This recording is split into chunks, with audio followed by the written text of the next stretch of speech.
guys, good morning. And kakagising ko lang at na-prepare ko na rin yung lechon belly natin na lulutuin for today, which is 6 kilos. And time check, it's 4:25. So, ayun guys, super aga kasi almost 5 hours tong lulutuin natin ang lechon belly kasi 6 kilos po ito. And so, good morning again. Happy weekend everyone. And today is Saturday. So, ayan. So, isasalang ko na po o ilagay ko na sa oven yung ating lechon belly. So guys, ito yung ating 6 kilos na belly na isasalang natin ngayon. And sorry for my voice kasi po kakagising lang. And ayan, ito po ang ating lechon belly, 6 kilos for today's order. And later may order pa tayong isang lechon na 2 kilos and manok for evening. So, ayun guys. Ito yung guys, naka-prepare na. And then yung lechon manok mamaya pang tanghali kasi hapon pa siya guys, isasalang. A few moments later.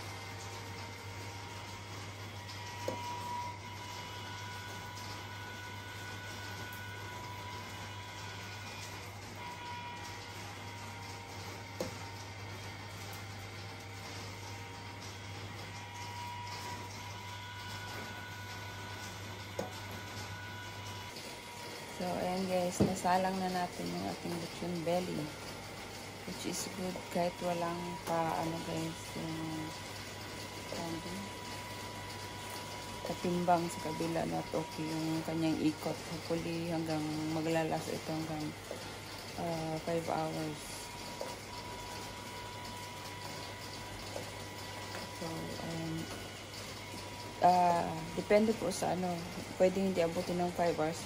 Check ko lang palagi yung niya kung okay na. Pwedeng 4 hours, 30 minutes lulutuin. And dito mamaya 7 meron tayong isasalang na isa, and hapon meron tayong lechon manok. Yan. So, yan lang guys. Naisalang na natin. Thank you so much sa nag-order. And today is Saturday guys. At naulan pala guys. Hindi ko narinig sa loob ng bahay. Pero hindi malakas. Yan.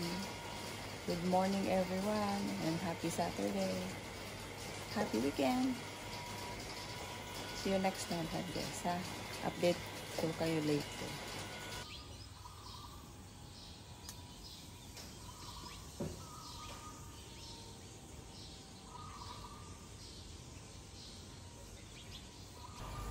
So, hi again guys. Update tayo sa ating order for today na lechon belly. So, yan po, nasalang na natin. Which is kasasalang natin itong 2 kilos na lechon belly. And yan, 1 hour 30 na lang po at maluluto na. So, ayan. So, ayan siya guys. May aluminum foil siya guys.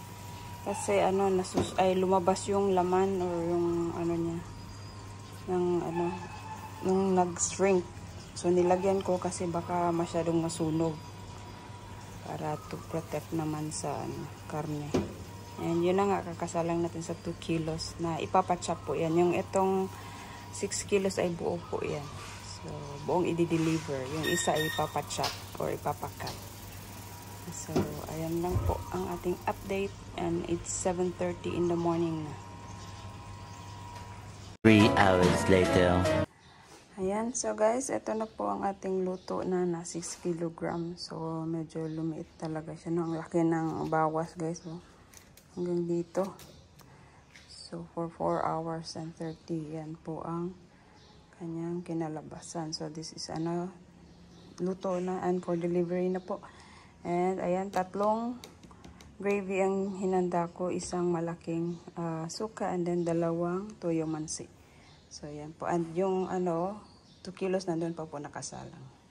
So, ayan guys, ito pa ang ating 2 kilos na nakasalang. And, pa po yan? 10:30 maluto. So, it's still 9 o'clock. And then, mamaya again, may 1 lechon manok, large lechon manok tayo sa hapon. So, yan lang po ang order for as of this moment. So, Much later. Ayan. So guys, ito naman yung ating, ano na guys. Hala, nakalimutan kong picturean. Sige lang. Dapat pinipicturean ko kasi yung, ano guys, luto na ihasang whole belly pa. Roll. And ito na nga guys, na-chop na. So, itong pangalawang order natin. And may additional tayo na order guys. May nag-message for 4 PM delivery. So, ayan. Ito yan guys. So, update tayo guys. So may dalawang order tayo ng lechon belly. Sabi ko kanina na ang order lang ngayong hapon is lechon manok na large. Pero ayan, may nag-message at sabay silang maluluto guys.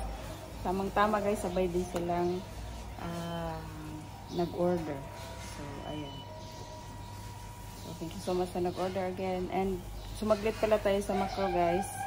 So, bumili tayo ng bigas kasi wala ng bigas, suka na kailangan natin for the sauce, and tinapay, kamote, at yun.